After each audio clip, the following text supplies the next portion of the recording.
the how-to for the sway.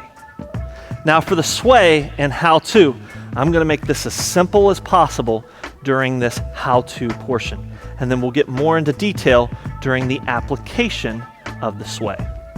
For sway, the how-to is 2 points. Number 1, just like in the turn, we want to make sure that our shooting shoulder is out in front of us, okay?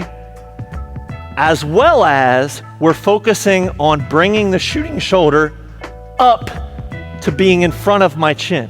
So I want to be up here with my shooting shoulder.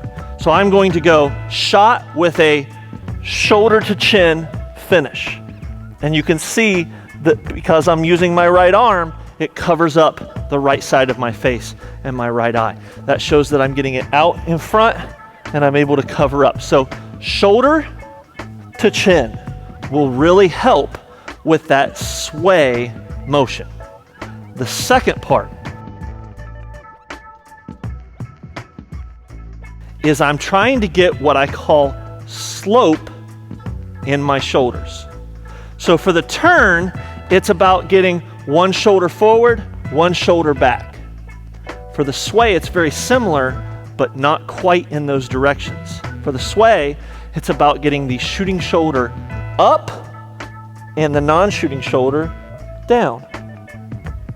So when we have said before in our videos, get the shoulders back, that's not necessarily what we mean by back.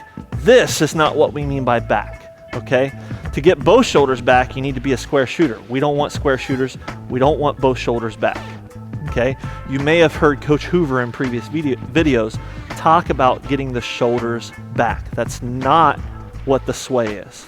He made a linguistic mistake in pronouncing it or instructing it in that way.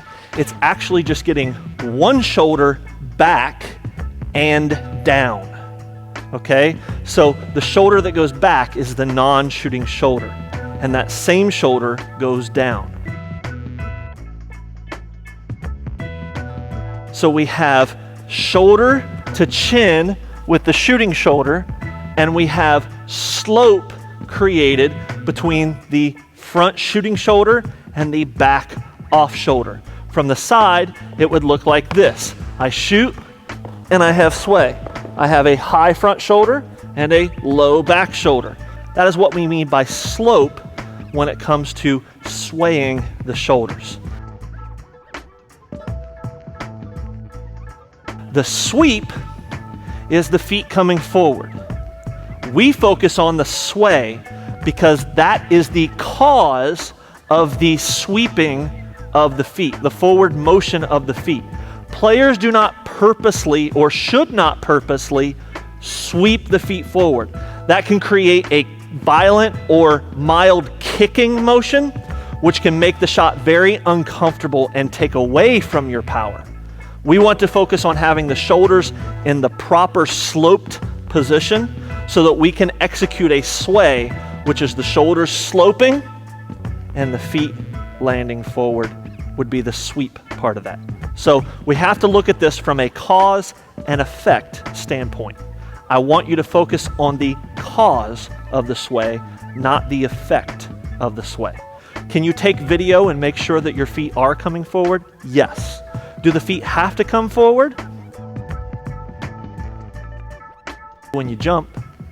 But what if you're shooting a free throw? Can we sway on a free throw? Yes, absolutely we can, because the sway is just in the position of the shoulders, not the position of the feet. The position of the feet are an effect from that player jumping in the air to shoot. So if a player doesn't jump in the air, they can sway by just getting their shoulders in that proper position. If their feet don't come forward, that doesn't mean that they didn't sway, because they may not have jumped.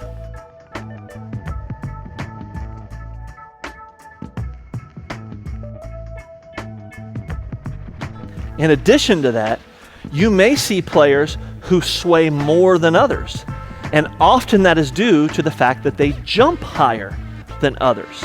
The players who jump higher when they shoot are going to have a more noticeable sway because they're in the air longer and they use more force to get up. Therefore, they need more force to come forward. Okay?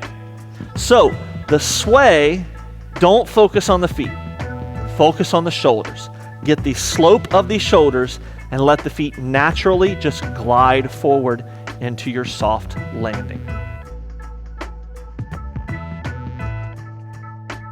We'll talk about details of this on each specific, both the shoulders and the feet, and what happens a lot more later in our application.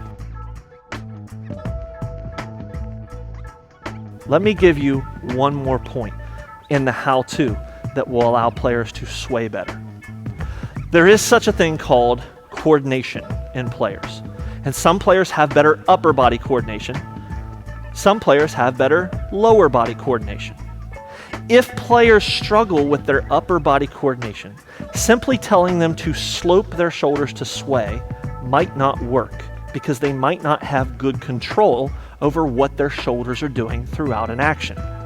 So what we do to allow those players to sway is if they don't have good upper body coordination, typically they have good lower body coordination.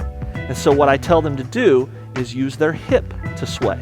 Because if I point my shooting hip at the basket like this with an extension of the hip, if I extend the hip like this to point it at the basket, look at what my shoulders do. I extend the hip, my shoulders slope, therefore allowing me to sway.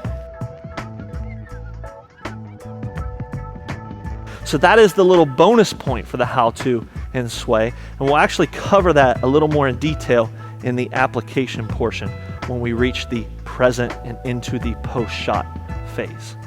So either shoulder to chin or hip to hoop will allow you to sway with the upper body, therefore naturally causing a sweeping action of the feet in the lower body.